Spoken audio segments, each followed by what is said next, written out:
Hola a todos y bienvenidos de nuevo a la bóveda de Limdul, podcast principalmente de Commander y a veces de otras cosas. El tema de esta ocasión es Piedras de Mana, Mana Rocks. Por eso estoy escuchando ahorita la canción I Wanna Rock de Twisted Sister, muy buena canción por cierto, por si quieren escucharla. Básicamente en el podcast anterior hablamos un poquito del Mana Ramp. Esta parte del juego en el que tú te dedicas básicamente a jugar cosas que te permiten tener más mana en turnos que normalmente no tendrías esa cantidad de mana. Y pues ya comentábamos ciertas cosas al respecto, ¿no? En esta ocasión quiero centrarme específicamente en los artefactos, que su función es darte más mana de lo normal. Pero quiero hacer un pequeño disclaimer, aquí una situación que quiero comentar. Que cosas como Gauntlet of Power o Caged Sun, que son artefactos que su función es hacer que tus tierras te den más mana, no las vamos a considerar como Mana Rocks, porque directamente un Mana Rock yo considero que es un artefacto que tiene una habilidad de girarse y de producir mana. Y pues lo cierto es que ni Caged Sun ni Gauntlet of Power hacen eso, simplemente hacen mejores tus tierras y pues eso, ¿no? Y pues bueno, en esta ocasión vamos directamente a la primera sección, rotación de cultivos, que es donde hablamos de usos raros que puedes darle a una carta. Usos raros, ¿no? Entonces, por ejemplo, ya comentaba en una ocasión que, por ejemplo, tú puedes utilizar, digamos, un artefacto por un trigger que normalmente no estaría ahí, pero que puede estarlo, para mejorar tu estrategia de cierta manera, ¿no? Y aquí, por ejemplo, quiero comentar algo que es muy interesante de un artefacto de costo 0, que es un Mana Rock, y es Lion's Eye Diamond, LED, también algunos le dicen LED para abreviarlo, que esta cosa es como un Black Lotus, pero la diferencia es que además de sacrificarlo para obtener los 3 manas, tienes que descartar tu mano. Y eso parecería inicialmente una desventaja muy grande, tener que descartar tu mano, excepto que quizás estás en una estrategia de Reanimator, que quieres poner cartas de tu mano en tu cementerio para después recuperarlas, ¿no? Y por ejemplo hay muchos conjuros y así que pueden usarse, bueno, no muchos, pero que se pueden usar desde el cementerio para reanimar, ¿no? Por ejemplo, un Burial Rites, que es un sorcery que normalmente cuesta 4 y un negro, que dice por una criatura de tu cementerio en juego. Y también tiene otra línea de texto que dice Flashback con costo 3, un blanco. Y pues directamente es pagar ese costo desde el cementerio para hacer el efecto de la carta, ¿no? Y pues eso, si por ejemplo tienes esa en tu mano, una tierra y no sé, un Shivan Dragon en tu mano, juegas el Lion's Eye Diamond, lo sacrificas, tiras esas cosas al cementerio, agregando mana blanco y giras la tierra y ya tienes 4 manas. Puedes usar directamente ahí esta cuestión, ¿no? el Burial Rites y revivir tu Shivan Dragon y empezar a atacar feliz y alegremente por la vida. Y entre esos pues hay más casos que puedes aplicar y así. O por ejemplo, quizás tengas por ahí un Springleaf Drum, que también es un artefacto que básicamente lo que hace es producir mana. Se juega por un mana, gira ese artefacto y tienes que girar una criatura enderezada que tú controles para agregar un mana de cualquier color a tu pool. Entonces, ¿para qué puede servir esto? Por ejemplo, que lleves un deck de Inspired, esta habilidad que se activa cuando una criatura se desgira. Con el Springleaf Drum ya no tienes que atacar para poder tener la criatura girada y que en tu turno se desgire y se dispare su habilidad, ¿no? O podrías directamente llevarla en una estrategia como, por ejemplo, es el deck de la nueva Emara, la que se gira y pone un token 1/1. Y pues el Springleaf Drum no solamente te va a permitir girar a la Emara para tener el token, sino que además vas a tener un token que pues te va a servir ahí A lo mejor para bloquear, para estabilizarte un poco en vida o no sé. Ya depende mucho de la estrategia que quieras que lleve tu deck y así, ¿no? Pero también es importante tener en cuenta que los artefactos estos tienen ciertos costos, ¿no? Que tienen ciertos costos. Pueden ser costo 0, costo 1, costo 2. Los más frecuentes son de costo 3, hay algunos de costo 4, pero lo cierto es que no son precisamente eficaces.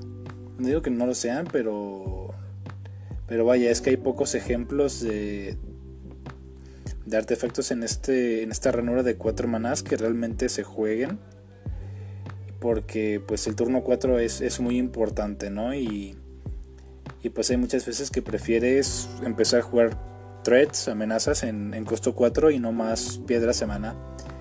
0, 1, 2, 3 es lo más común de ver las piedras de maná. Extrañamente en costo 6 sí hay una que yo considero muy útil, pero ya estaremos hablando de ella más tarde. Incluso hay una en costo 7, pero pues bueno, ya las iremos comentando más adelante, ¿no? Y ahora en su gustada sección, el precio del progreso, donde hablamos del mejor y el peor escenario de una carta, les tenemos... bueno, es difícil decirlo, pero yo creo que las piedras de maná realmente no te representan mayor problema al momento de incluirlas en tu deck, porque precisamente son más fuentes de maná adicionales a tus tierras que te van a dejar jugar el resto de tus cartas, ¿no?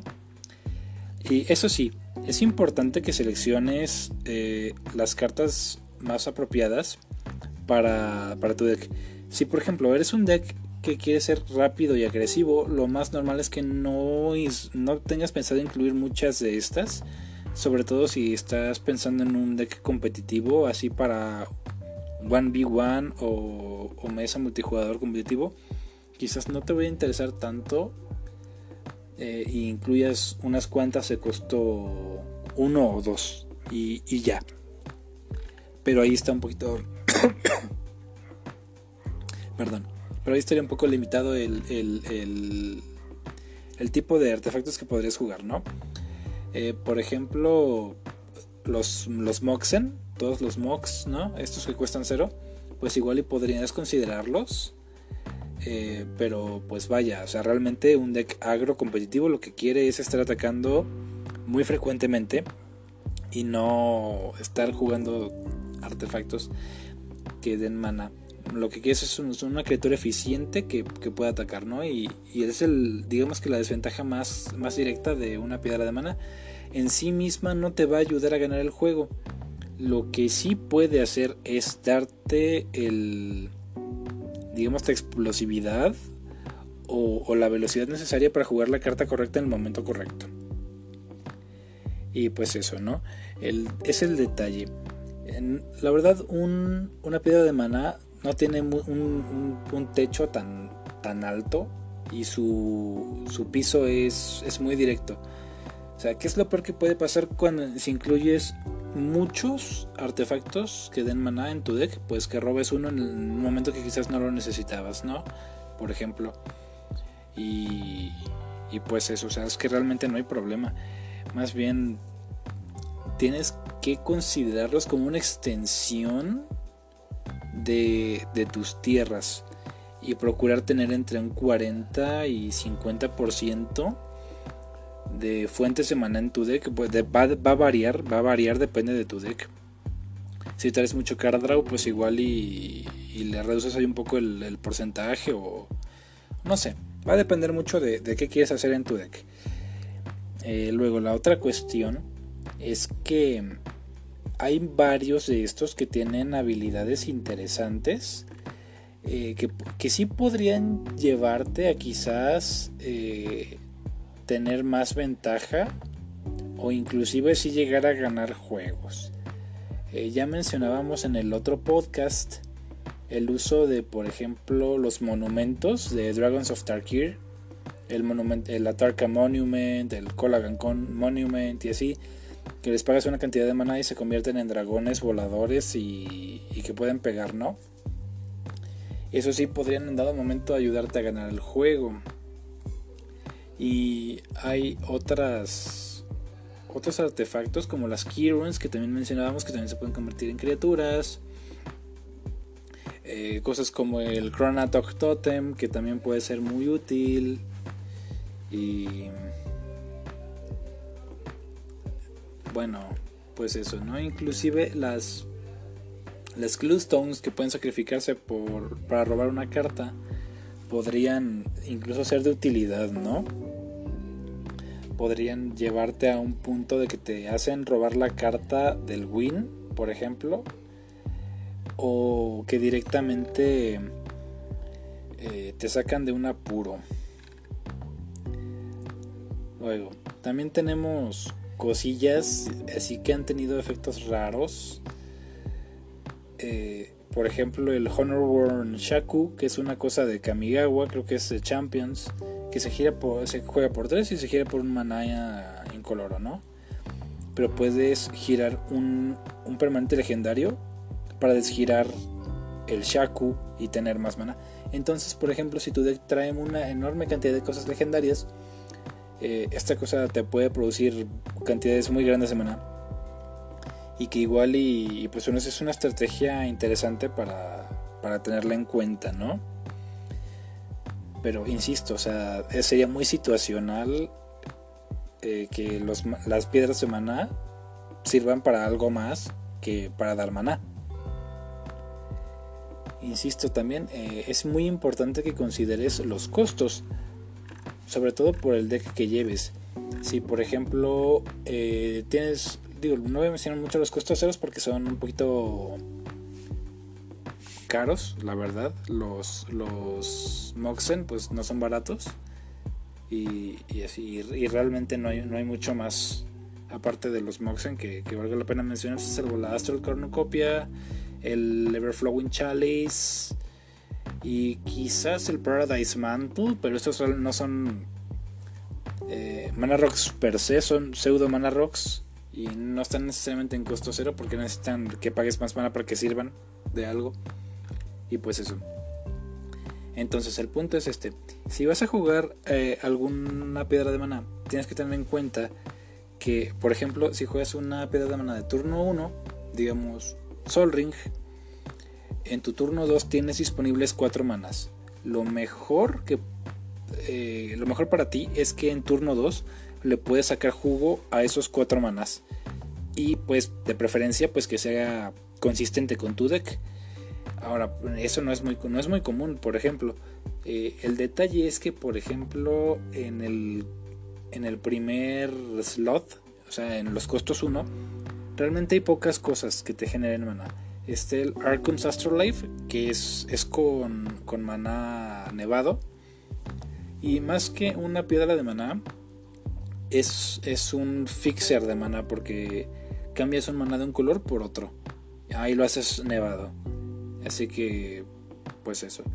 Está el Mana Silix, que pues es como lo mismo que el Archon's Astrolife, nada más que a este no le importa nada el maná nevado.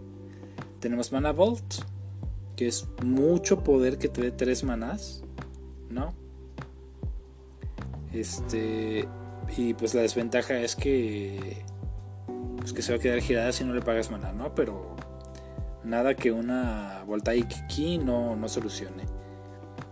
Y de hecho, pues es básicamente tu Voltaic Key hace que tu Mana Vault sea un Sol Ring funcionalmente. El propio Sol Ring y el Springleaf Drum, que pues ya lo comentamos un poquito, ¿no? Entonces, si se fijan, realmente no hay mucha consistencia en los one drops de un mana, por lo cual en el siguiente slot, que tenemos 50 cartas, hay 50 artefactos de mana que cuestan 2. Ahí sí va a ser más factible, ¿no? Entonces, ¿qué significa esto? Que es turno 1 una tierra, turno 2 segunda tierra, y ese turno juegas tu piedra de maná, lo que significa que en turno 3 vas a tener 4 manas disponibles. Lo ideal es que en ese turno utilices tus 4 manas de la manera más eficiente posible. Y aquí pues tenemos todos los Signets, tenemos todos los Diamonds, Tenemos este ciclo de 5 Mirs que están hechos de diferentes metales que dan diferentes manás, ¿no? Tenemos otros tantos ciclos y tenemos incluso la famosísima Mind Stone. Tenemos el pilar de los orígenes, Pillar of Origins, que se ha estado haciendo tan curiosamente interesante en decks tribales. E incluso tenemos un par de cosas que han visto mucho juego en otros formatos, sobre todo en Extended, ya hace algunos ayeres. El Pentad Prism, digo que se acaba, pero pues ahí está. Tenemos los Prismatic Lens y pues poco más, ¿no? Todos los talismanes también, y el increíblemente caro Thought Vessel. Entonces, como pueden ver, pues aquí realmente no hay mucho más que se pueda agregar. O sea, realmente pues es eso. O sea, directamente es maná que puedes tener ahí, además de tus tierras, y eso. Lo que más abunda son los artefactos de costo 3. Y aquí pues, por ejemplo, ya empieza a entrar en juego todo tu paquete de ramp, ¿no? Y por ejemplo, vamos a considerar una mano inicial muy buena que tenga una mana rock de turno 1 y otra de turno 2, por ejemplo. Entonces, ¿eso qué querría decir? Que como hay 102 opciones posibles en los costos 3 piedras de mana, pues es que casi cualquier deck las puede llevar. Y pensemos que en turno 1 juegas una tierra y tu Sol Ring, pues ahí ya tienes 3 manas. Y en ese mismo turno juegas un costo 2 con el mana que te da tu Sol Ring, ¿no? Eso quiere decir que en turno 1 ya tienes 4 manas disponibles. Luego turno 2 juegas la segunda tierra, para lo cual ya tienes 5 manas. En ese escenario podrías perfectamente jugar una mana rock de costo 3, con lo cual te quedarían 3 manas disponibles para seguir jugando cosas. Por ejemplo, otra piedra de maná, lo que quiere decir que para turno 3 ya tendrías con tu tercera tierra disponibles 8 manás, pero poco más. O sea, realmente estamos teniendo en cuenta que ya jugaste 3 tierras y que jugaste 4 artefactos. Es turno 3, eso quiere decir que te quedan 3 cartas para jugar. Realmente tener tanto maná implica que puedes hacer algo con ella, con esa cantidad, ¿no? Si no, pues puedes tener mucho maná, pero eso no te hace ganar. Lo que te hace ganar, pues, son las otras cartas. Y pues eso. Y pasando a la parte intelectual del podcast, ¿qué puede comentar el tutor vampírico respecto al tema de hoy? Pues precisamente que las piedras de maná no solamente se van a quedar así, y no todos los decks requieren muchas piedras de maná. Las piedras de maná suelen utilizarse más en decks orientados al combo o que requieren mucho fixing por sus colores, o quizás si por ejemplo no tienes acceso a ciertas tierras que son caras o así, que te permitan optimizar tu maná, pues quizás incluir algunas de estas pueda ser una buena idea. Y que también tengas muy en cuenta qué tipo de deck quieres construir.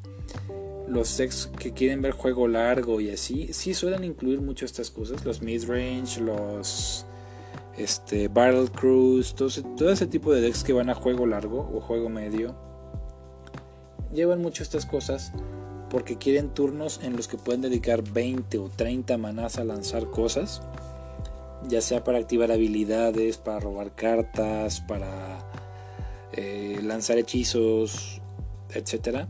Múltiples piezas de un combo en un solo turno, y aún quedarse con maná disponible para proteger ese combo, ¿no? Por ejemplo. Y en ese caso las piedras de maná son excelentes. No igual, por ejemplo, en un deck que le interese por ejemplo, estar limpiando la mesa constantemente y atacar con criaturas pequeñas y así.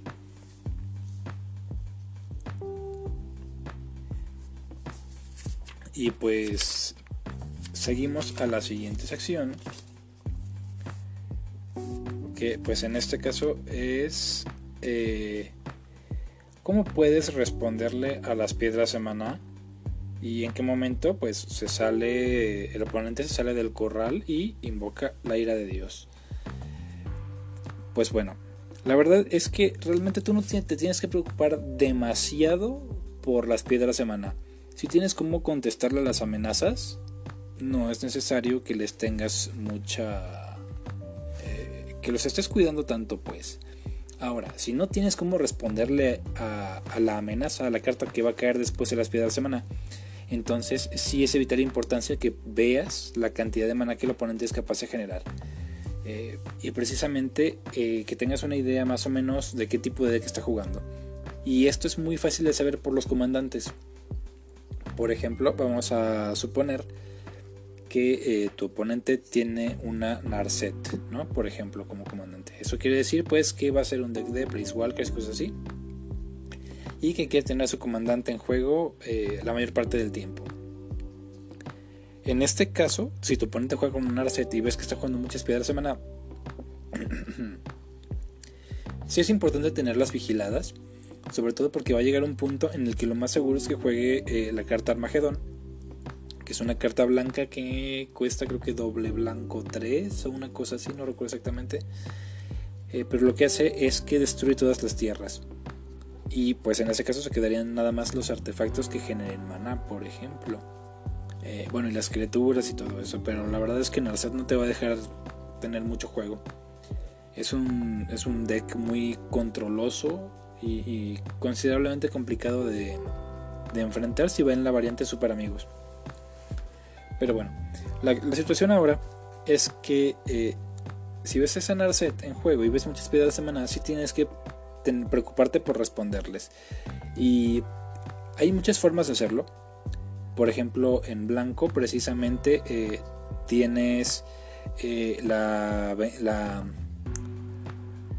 esta ira de Akroma, venganza de Akroma, creo que se llama, que destruye todas las criaturas, todos los artefactos, todos los encantamientos. Esto es particularmente útil porque pues dejas la mesa en blanco prácticamente, nada más se quedan las tierras y pues con eso puedes controlar un poquito esa amenaza.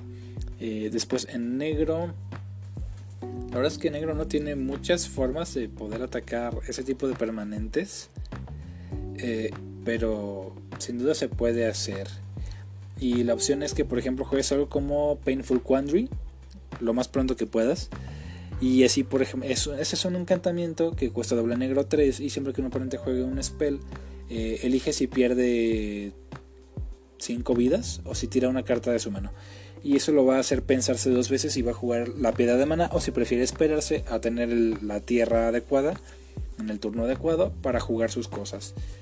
Porque la verdad, perder 5 vidas o una carta por jugar una piedra de maná realmente no te suena a algo precisamente agradable. No es una opción que resulte atractiva.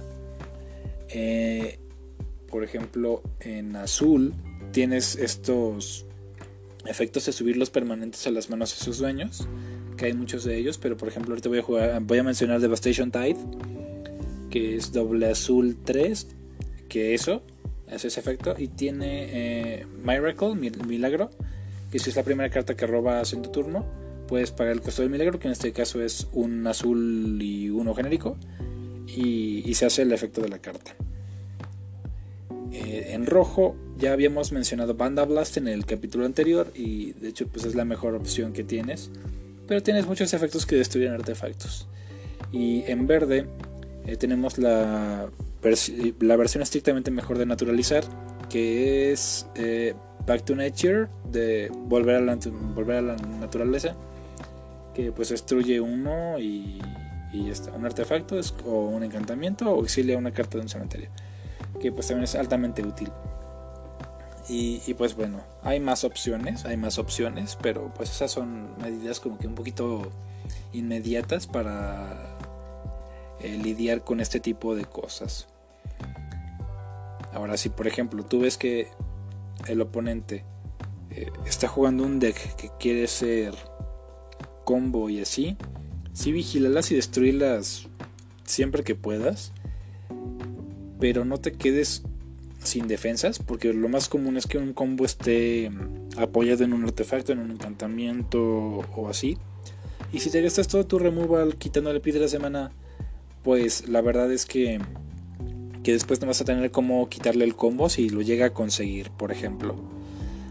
Así que yo, por mí, realmente no me preocuparía demasiado por las piedras de maná. Pero si puedes destruirlas y quedarte todavía con elementos para poder seguir jugando, pues hazlo. O sea, realmente no hay mayor problema.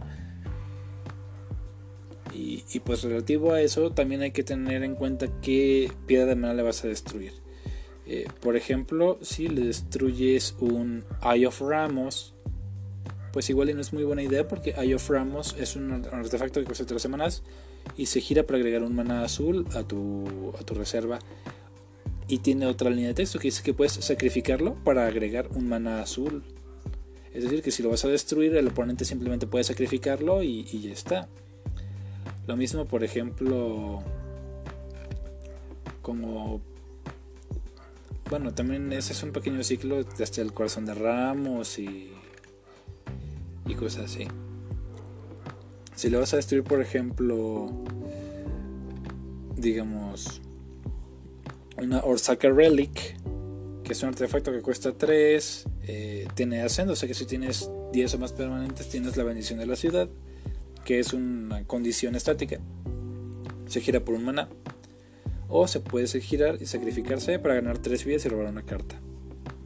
Eso solamente si tienes la bendición de la ciudad. Esta pues también tienes que fijarte en qué turno estás, cuántos permanentes tiene el oponente, si puede hacerlo de sacrificarla y cosas así. Hay algunas que simplemente no vale la pena destruir, y hay otras que pues dices, oye, pues igual y me conviene destruir esa. Por ejemplo, el Dreamstone Hedron, que es una piedra de mana que cuesta 6 manas, te da 3 incoloros, pero es que también le puedes pagar 3 y girarla, sacrificarla y robar 3 cartas. Esa igual y si vale la pena que la destruyas, porque representa 3 cartas más que va a tener el oponente en un rato, ¿no? O sea que si ya la pudo jugar, el siguiente turno perfectamente puede pagarle 3 y sacrificarlas y ocupar robar 3 cartas. Y es que 3 cartas es una ventaja grande, considerando que puede hacerlo al final de tu turno, por ejemplo. Y de un modo parecido, de un modo análogo, en la línea de 4 también está el Hedron Archive, que se juega pues precisamente por 4, se gira, te da 2, le pagas 2, te sacrificas, robas 2 cartas. Es una carta muy parecida y tal. Y pues esas también tienes que considerar si 2 cartas extra para tu oponente pueden hacerte perder o no. Y por ejemplo también en esta línea está el Tran Dynamo, que cuesta 4 manas pero se gira por 3. Ese pues igual y sí también vale la pena que lo destruyas, porque sí es una ventaja muy explosiva. Pero por ejemplo si ves una Black Mana Battery, o si ves un Gemstone Array o cosas así, pues sí, son como que cosas un poquito más endebles, aunque quizás puedan tener potencial de combo, pero hasta que no veas ese potencial de combo, pues bueno, es que depende. Sobre todo del deck, ¿no? Y ahí realmente en Commander te da sido una idea muy general pronto de qué quiere hacer cada deck. Bueno, hay honrosas excepciones que sí hay decks muy raros, pero pues eso. Otro detalle que es importante es que, por ejemplo, si el oponente tiene una forma de estar desgirando frecuentemente sus permanentes, antes era muy común con Paradox Engine, pero después fue prohibida y tal, y hacían mana infinito de manera muy rápida, pues sí tenías que tener muy claro qué ibas a hacer, ¿no? Pero también hay unas versiones de haz tu propio Paradox Engine con Isochron Scepter y Dramatic Reversal, que pues también pueden generar ahí un poquito de mana infinito, ¿no? Y a eso también le tienes que echar el ojo. Y ya por último concluimos con una breve historia del pasado en la sección final: conocimiento acumulado. Y precisamente la historia de hoy tiene que ver un poquito con el hecho de que esta carta, Paradox Engine, fuera prohibida. Básicamente yo estoy jugando en una mesa contra varios oponentes y estoy jugando mi deck de Mishra. Mishra es una carta legendaria que básicamente lo que hace es que cuando juegas un artefacto, buscas en tu deck una copia de ese artefacto y lo pones en juego. Pero dirás, oye, en Commander solamente juegas una carta cada una. ¿De qué modo aprovechas el efecto de Mishra, ¿no? Es Mishra Artificer Prodigy, por cierto, es el nombre completo. Se juega por un azul, un negro y un rojo y es un 4/4. Pues bueno, el secreto para Mishra es combinarlo con otras cartas, en concreto unos encantamientos un poquito ahí discutibles si son útiles o no, y con la forma en la que funciona el stack. Entonces básicamente lo que haces es que, por ejemplo, juegas ¿cómo se llama? Mindstorm, Possibility Storm, y por ejemplo juegas un artefacto, digamos un Sol Ring, y stackeas los triggers de manera que pones primero en el stack la habilidad de Mishra, que va a buscar una copia del Sol Ring, y luego pones la habilidad del Possibility Storm. ¿Qué va a pasar ahí? Que lo primero que va a pasar es que vas a exiliar tu Sol Ring y vas a revelar cartas de tu deck hasta que salga un artefacto y lo pones en juego. Todo lo que se exilió con Possibility Storm se va a lanzar al fondo de tu deck. Después hace Mishra, que te va a traer a juego el Sol Ring otra vez. Y pues ahí hay una primera opción para empezar a jugar con piedras de maná, ¿no? Que te den maná y tal. Ahora, la segunda parte del combo es que a Mishra lo vas a, antes de jugar el Possibility Storm, lo vas a hacer target con Vanishing Knack o con Retraction Helix. ¿Qué hacen estas cosas? Lo que hacen es que la criatura a la que le hayas hecho target gana la habilidad de girarse y regresar un permanente que no sea una tierra a la mano de su dueño. Y por último tenías tu Paradox Engine en juego. Entonces jugabas un artefacto, el que fuera, y pues hacía todo este efecto y ya tenías dos artefactos al precio de uno. Luego giras a Mishra para regresar el artefacto más barato a tu mano. Giras tus piedras de mana, todas las que puedas. Vuelves a jugar el artefacto, el cual va a causar que el Paradox Engine desgire todos tus permanentes, tus piedras de mana y Mishra. Y otra vez es el ciclo del Possibility Storm, que la va a exiliar, vas por tu artefacto y así consecutivamente, hasta que pues eventualmente juegas todos tus artefactos del deck a juego, entre los cuales por ejemplo pueden incluirse, como lo hago yo en mi deck, un Blightsteel Colossus, un Colossus of Akros, un Darksteel Colossus, un Inkwell Leviathan, un Measuring Responder, un Metalwork Colossus y un Platinum Empyrean. Voy un poquito más detallado con cada uno. Blightsteel Colossus es un 11-11 por 2 semanas que tiene Arrollar, tiene Infect, es indestructible y si se fuera a ir a un cementerio se barajea en el deck. El Colossus of Akros tiene Defender, tiene Indestructible, tiene Monstrosity 10 por 10, eso quiere decir que le pagas el costo, se vuelve monstruoso y se pone 10 contadores. Esa habilidad no se puede activar si la criatura ya es monstruosa. Bueno, se puede hacer, pero ya no se le ponen más contadores. Y cuando es monstruoso tiene Trample y puede atacar como si no tuviera Defender. Y el Darksteel Colossus tiene Arrollar, es indestructible, es un 11-11 por 11 semanas. Si se fuera a ir a un cementerio se barajea en el deck. Inkwell Leviathan tiene Trample, Island Walk y Shroud. Shroud es que no le pueden hacer target con ninguna habilidad, nadie. Island Walk es que si el defensor tiene una tierra no lo puede bloquear. Ring Responder, no se desgira en la upkeep, le tienes que pagar 7 para girarlo, y si atacas hace 7 daños, y es un 7-7 que entra por 7. Y Metal World Colossus es un 10-10 por 11, que cuesta X menos, donde X es el número de artefactos no crédito que tú controlas, y sacrificando los artefactos se puede ir de tu cementerio a tu mano. Y el Platinum Empyrean es un 8-8 por 8 que hace que tu total de vida no pueda cambiar. Y pues básicamente cuando ya tenías a los 7 robots estos, pues solamente era cuestión de verificar que tuvieras en tu cementerio Anger y que tuvieras una tierra en juego, y directamente atacas con todo y ganas.